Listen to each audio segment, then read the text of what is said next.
حضرت ابو بکر صدیق رضی اللہ تعالیٰ عنہ کا یہ مزاج بنا، اور باطن میں بھی اور ظاہر میں بھی۔ جب آپ حضور علیہ الصلوۃ والسلام کو مدینہ طیبہ لے کر کے آئے نا، تو شارحین کہتے ہیں کہ طریقہ یہ تھا حضرت ابو بکر صدیق کا کہ وہ چلتے بھی اسی طرح تھے جو نبی پاک کا طریقہ تھا، اور جب وہ بولتے تھے تو لگتا تھا کہ یہ نا پورا حضور سید عالم علیہ السلام کے جملوں کو کاپی کرتے ہیں، اور ان کا لباس پہننے کا طریقہ بھی وہی تھا، اور ان کا امامہ باندھنے کا طریقہ بھی وہی تھا۔ تو فرماتے ہیں دونوں مل کے بیٹھ گئے، اسی کو کہتے ہیں فنا فی الرسول ہو جانا، اپنے آپ کو محبوب کی ذات میں فنا کر دینا۔ فرماتے ہیں کہ حضرت ابو بکر صدیق حضور کے ساتھ آ کے بیٹھ گئے، تو جن لوگوں نے پہلے محبوب کی زیارت نہیں نہ کی تھی، وہ جب ملنے کے لیے آتے نا تو کچھ تو حضور کی دست بوسی کرتے اور بیٹھ جاتے، حضرت ابو بکر صدیق سے ہاتھ نہ ملاتے، اور کچھ چونکہ جانتے نہیں تھے تو وہ آ کے حضرت ابو بکر صدیق کی دست بوسی کرتے اور وہ بیٹھ جاتے، محبوب کریم تک معاذ اللہ پہنچ ہی نہ پاتے، چونکہ جلوے اس طرح پڑتے تھے، اس طرح عکس نظر آتا تھا کہ کچھ لوگوں کو غلط فہمی ہونے لگی۔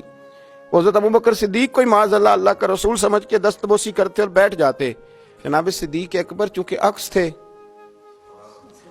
چونکہ نمونہ تھے، چونکہ جلوے دکھائی دیتے تھے، تو لوگوں کو پریشانی ہوئی۔ حضرت ابو بکر صدیق رضی اللہ تعالیٰ عنہ نے چاہا کہ میں کچھ ایسا کروں جس سے پتہ چلے کہ میں غلام ہوں اور یہ میرے آقا تشریف فرمائے۔ آپ فوراً اٹھے، اپنی چادر اپنے کندھوں سے اتاری اور نبی پاک پہ یوں کر کے انہوں نے سایہ کر دیا۔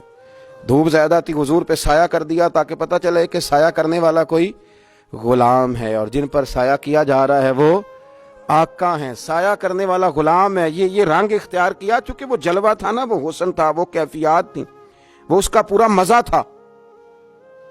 یہاں بزرگوں نے ایک اور لطیف بات لکھی ہے، وہ کہتے ہیں میرے محبوب نا بدلے بڑے بڑے بڑھا کے دیتے ہیں، وفاؤں کا اجر بڑا شاندار دیتے ہیں۔ حضرت صدیق اکبر نے تھوڑی دیر کے لیے اللہ کے رسول پر چادر کا سایہ کیا تھا، محبوب کریم نے قیامت تک کے لیے ان کی قبر پہ اپنے گنبد کا سایہ کر دیا، قیامت تک سایہ کر دیا ہے ان کے گنبد کا۔ جو وہاں جائے گا وہ جناب محبوب کریم پہ سلام عرض کرے گا تو پھر بارگاہ صدیقی میں بھی سلام عرض کرے گا۔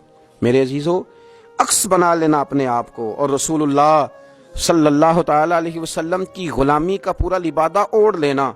ان کو سمجھ آ گئی تھی کہ حضور کی رضا کس چیز میں، وہ جان لیتے تھے، وہ سمجھ جاتے تھے، وہ ان چیزوں کو پرکھ لیتے تھے۔ جو لوگ دیر سے سمجھتے تھے وہ جلدی سمجھ جاتے تھے۔ حضور کے وصال مبارک کا وقت آیا تو نبی کریم صلی اللہ تعالی علیہ وسلم نے نا صحابہ سے بات کی، نام نہیں لیا، ذرا سمجھنا۔ حضور فرمانے لگے اللہ نے اپنے ایک بندے کو اختیار دیا ہے، چاہے تو وہ دنیا میں رہے اور چاہے تو اپنے رب کریم کی بارگاہ میں حاضر ہو جائے۔ اللہ نے اپنے ایک بندے کو اختیار، اس بندے کا نام نہیں لیا، بس محبوب کی زبان سے جو جملے نکلے تو پیچھے بیٹھے تھے جناب صدیق اکبر رونے لگے، آنسو ٹپکنے لگے، داڑھی بھیگنے لگی۔ لوگوں نے پوچھا آپ کیوں رو رہے ہیں؟ حضور علیہ السلام نے تو فرمایا اللہ نے ایک بندے کو اختیار دیا۔ فرمایا تم نہیں سمجھے، میں تو سمجھ گیا ہوں نا، اللہ کے رسول اپنی بات کر رہے ہیں۔